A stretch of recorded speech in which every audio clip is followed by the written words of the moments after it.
Hola a todos, estimados y estimadas estudiantes, espero que estén todos muy bien. De parte del equipo de Historia les mandamos un cariñoso saludo a todos y cada uno de ustedes. A través de este video vamos a revisar la última actividad, la clase número 16, donde vimos la Revolución Rusa. Vamos a compartir primero esta presentación que tengo, aquí está, ¿cierto?, sobre la Revolución Rusa. Primero, es importante situarnos dentro de esta herramienta que nos permite ir ordenando todos los eventos a lo largo de la historia, la línea de tiempo. Estamos en la edad contemporánea, ¿cierto?, que es la que inicia en 1789 con la Revolución Francesa. En el siglo XX, durante fines del siglo XIX y comienzos del siglo XX, Rusia era un imperio que abarcaba dos continentes. Por un lado, una parte importante de Europa y el resto una parte de Asia. Tenía una población de cerca de 120 millones de personas, todas con lenguas y tradiciones muy diversas. A diferencia del resto de los países de Europa, Rusia se encontraba con un gran atraso tecnológico, un atraso tecnológico que se traducía al mismo tiempo en un atraso social, político y económico, ya que aún no había desarrollado una revolución industrial como sí la mayoría de los países de Europa. Resulta particularmente importante en el caso de Rusia por cuanto casi el 85% de la población era rural, por lo tanto una revolución industrial, por supuesto que hubiera representado un avance tecnológico que se hubiera manifestado luego en un avance en la política económica del país. Sin embargo, y a pesar de este atraso, o precisamente por este atraso, entre 1905 y 1917 Rusia va a ser el escenario del triunfo de la primera revolución socialista del mundo, que no solo acabó con un imperio de 300 años, sino que transformó totalmente el sistema político y económico del país, pasando a ser símbolo del comunismo alrededor del mundo. Planteando este nuevo sistema económico, social e ideológico completamente opuesto al capitalista, que era el que habíamos estudiado en clases anteriores.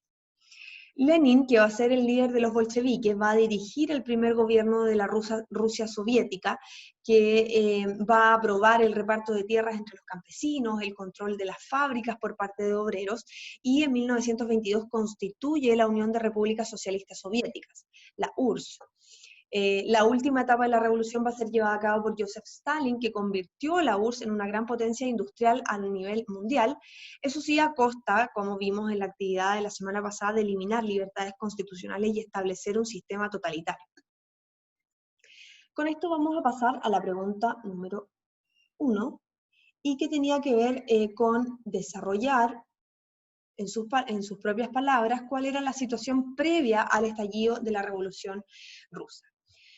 Como dijimos, Rusia entonces a inicios del siglo XX era la nación más grande de Occidente, pero sin embargo un país muy atrasado en materia tecnológica. Ahora, durante los últimos años del siglo XIX se había producido una pequeña aceleración económica gracias a la incorporación de un pequeño nivel de industrialización, pequeño como dije porque no se había desarrollado una revolución industrial propiamente tal. Sin embargo, este mayor desarrollo sí fue uno de los factores que estimularon el proceso revolucionario, ya que surgió desde aquí un sector de obreros industriales que vivía en la miseria y que formaban parte, junto a los campesinos, del grupo denominado proletariado. Como dijimos también al principio, este país tenía casi un 85% de la población viviendo en el área rural. Eran campesinos y en general eran analfabetos. No tenían propiedades o si las tenían eran muy pequeñas. Trabajaban artesanalmente las tierras y en general carecían de los servicios básicos. Por otro lado, el gobierno, ¿cierto?, del país era una monarquía absoluta, tremendamente autocrática, dirigida a la cabeza por el zar Nicolás II de la familia de los Romanov.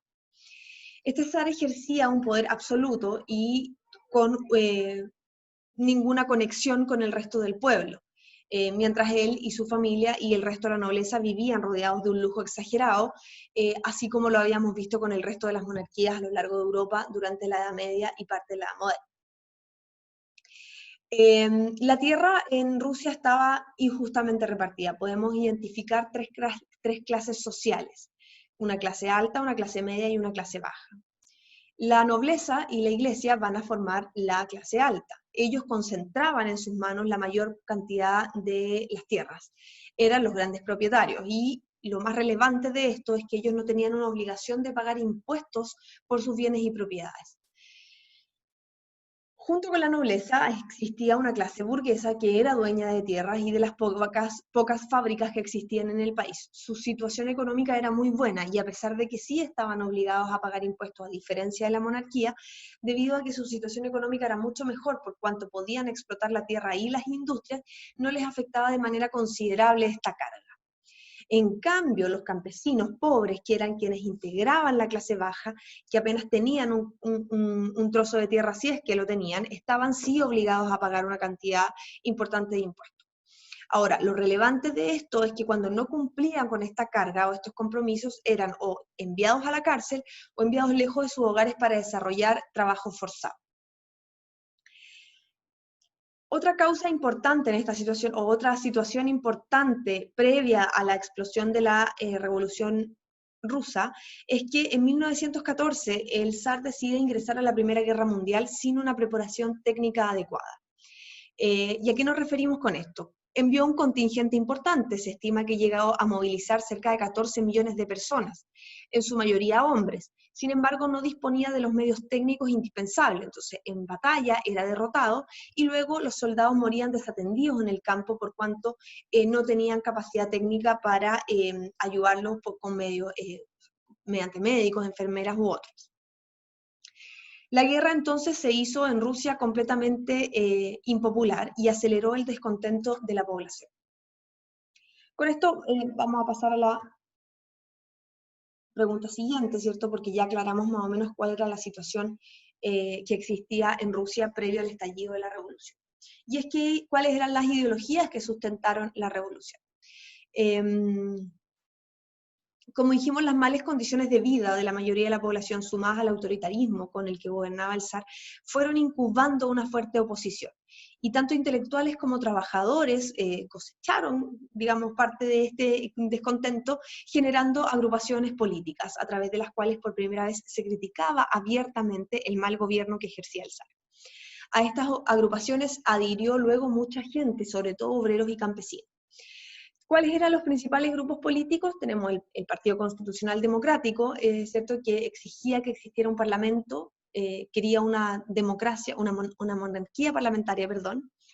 El Partido Socialista Revolucionario, o anarquistas también, que propiciaban un reparto de la propiedad de la tierra, buscaban la eliminación del aparato estatal para reemplazarlo por una figura distinta. Y el Partido Obrero Social Demócrata, que pretendía que el país tuviera una organización socialista, eliminando la idea de las clases sociales. Este grupo se dividió en dos, los bolcheviques y los mencheviques. Por un lado, los bolcheviques, que pretendían derrotar al zar de manera violenta y no establecer ningún tipo de alianza ni con la burguesía ni con ningún grupo de poder. Buscaban establecer la denominada dictadura del proletariado. Y por otro lado, los mencheviques, que eran mucho más moderados, se les va a llamar de hecho moderados, quienes creen que es posible llevar al país hacia un socialismo, pero de una forma gradual y sin mucha violencia. Dentro de estas tres que vimos, el Partido Constitucional Democrático, Socialista Revolucionario y Obrero Social Demócrata, estos últimos fueron los que mayor adhesión lograron. Las ideas socialistas en general criticaban duramente el desarrollo capitalista, en el que solo un pequeño grupo, normalmente la burguesía y la nobleza, detentaban el poder y la riqueza. Dentro de los muchos filósofos y teóricos que construyeron el pensamiento socialista, se planteó la necesidad de llegar a construir una sociedad diferente, donde no existieran clases sociales y en las que todas las personas pudieran satisfacer sus necesidades, por lo que ya no sería necesario un aparato como el Estado, ya que el pueblo asumiría todas esas funciones. En relación a los exponentes de estas filosofías, tenemos a Karl Marx, a Engels, quienes señalaban que para alcanzar una sociedad comunista era necesario que los medios de producción fueran de propiedad colectiva, eliminando la propiedad privada, y que la clase trabajadora fuera la que ascendiera al poder, haciendo por esta vía desaparecer el Estado.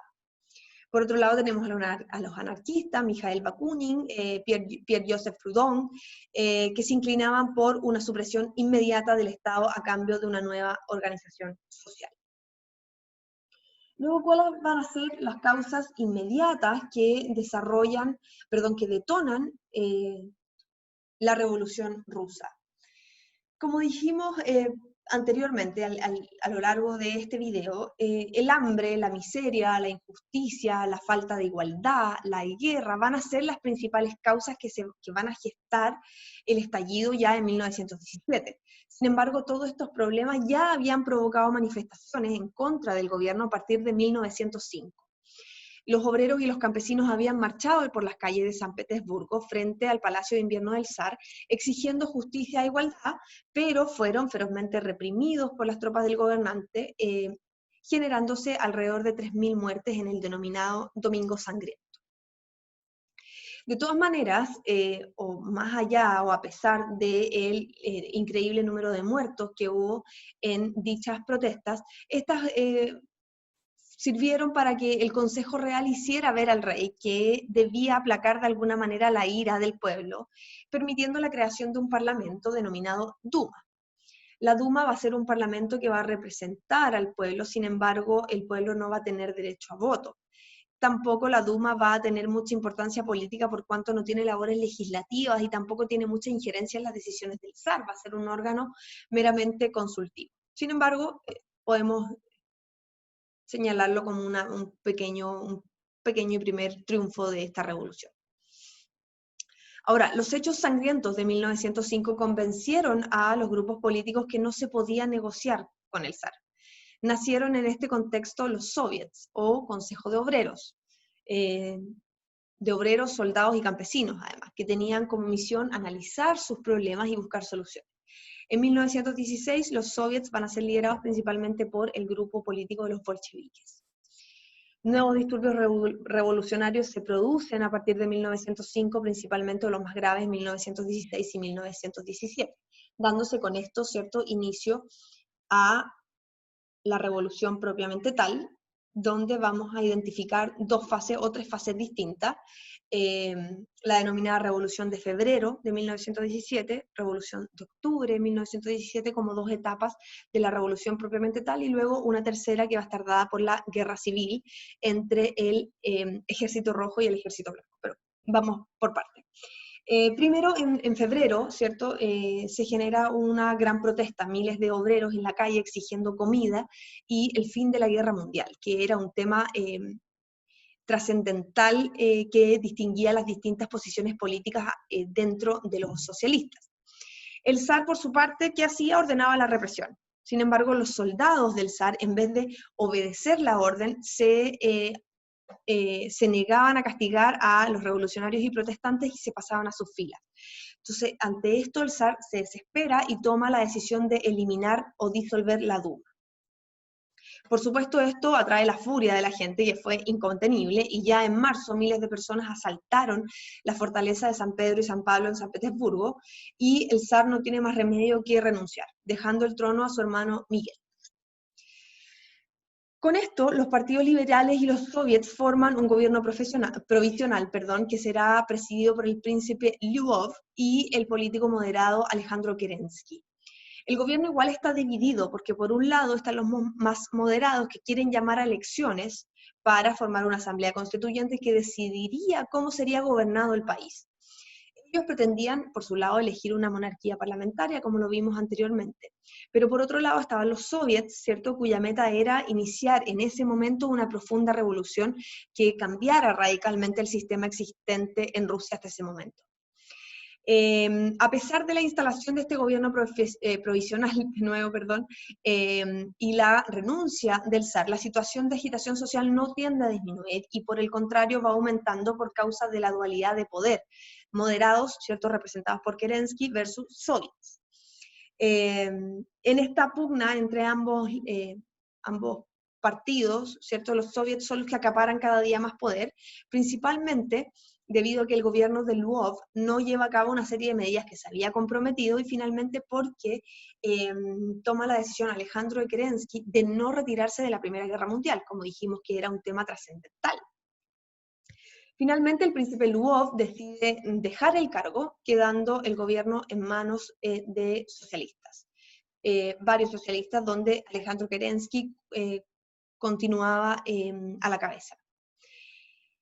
Sin embargo, le juega en contra este tema trascendental de no retirarse de la Primera Guerra Mundial. Alemania, por otro lado, quería el retiro de Rusia de la guerra.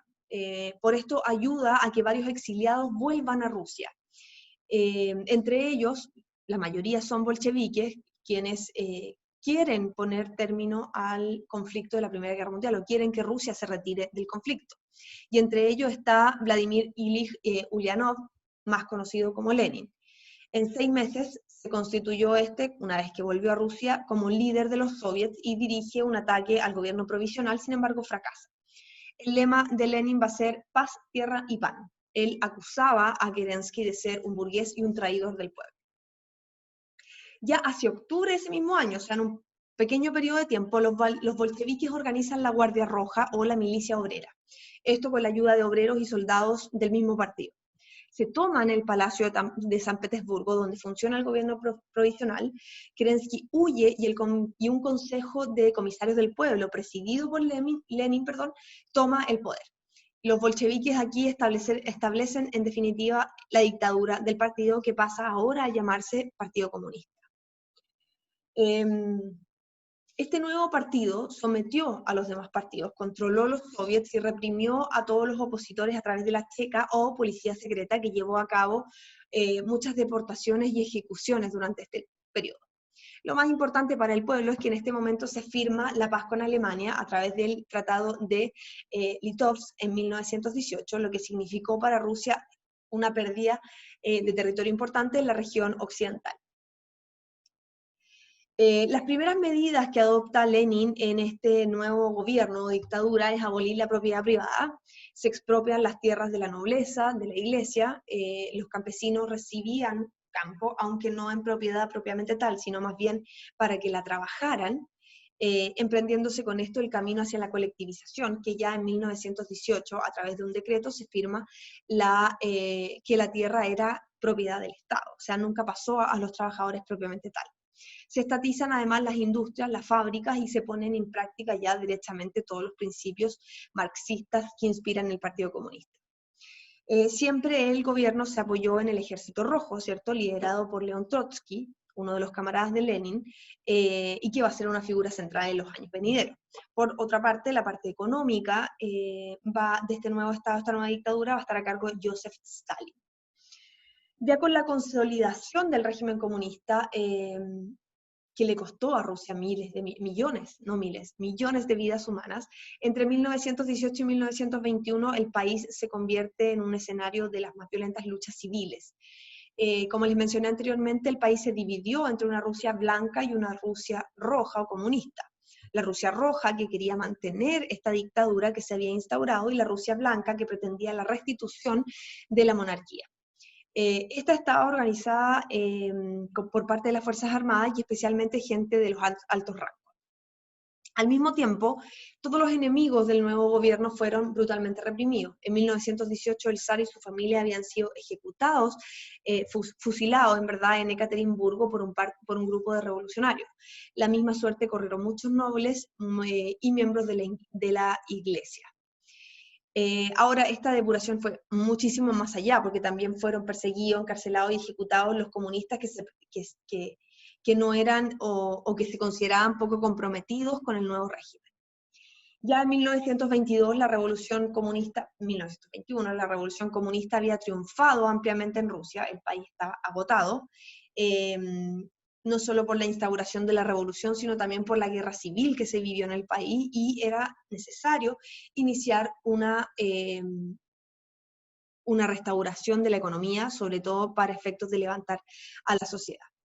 Los índices de producción industrial y agrícola habían caído vertiginosamente, la cesantía afectaba crudamente a los sectores obreros sobre todo, la situación incidía fundamentalmente sobre aquellos en cuyo nombre se había realizado la revolución, entonces estos empezaron a sentir la presión de levantar al país. Entonces en este contexto se lleva a cabo un congreso del Partido Comunista, y allí se sentan las bases de una nueva política económica que implicaba una renuncia a ciertos ideales defendidos por el comunismo.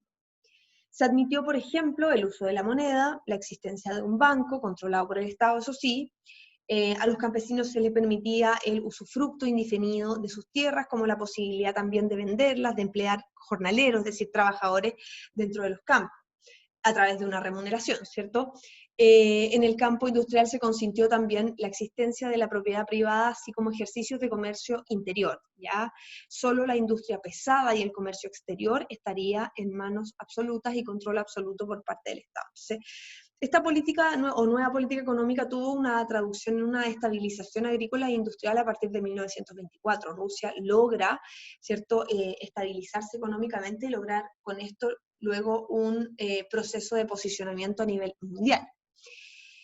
A la muerte de Lenin, en 1924, sobreviene una lucha bastante aguda por el poder. ¿Quién iba a sucederlo? La gran lucha se dio entre Trotsky y Stalin, a quien me referí precedentemente, que estaban a cargo uno de la Policía Roja y otra del área económica de la dictadura comunista. Esta lucha por el poder duró aproximadamente 4 años y que acabó con León Trotsky exiliado y luego asesinado, y el triunfo de Joseph Stalin. Con él ya se establece un comunismo de Estado, una dictadura del Partido Comunista sobre Rusia, desarrollándose además un gobierno totalitario, sangriento, pero que elevó a la Unión Soviética a la categoría de gran potencia en el mundo. Ahora, la confrontación entre el comunismo y el capitalismo, ¿cierto?, se materializó o se cristalizó en la lucha entre la Unión de Repúblicas Socialistas Soviéticas y Estados Unidos, lucha que definió gran parte del siglo XX a través de la Guerra Fría, la que se extendió hasta la caída de la Unión de Repúblicas Socialistas Soviéticas en el año 1991. Y con eso ponemos fin a este capítulo sobre la Revolución Rusa. Cualquier duda que tengan respecto de la materia, cualquier inquietud respecto de este capítulo o de alguna de las actividades anteriores, como siempre, todos sus profesores estamos dispuestos a ayudarlos a resolver estas dudas a través de las distintas vías que ustedes tienen, nuestros teléfonos, nuestros correos electrónicos. Les mando un abrazo grande a cada uno de ustedes, espero que estén muy bien, un abrazo grande y chao, chao.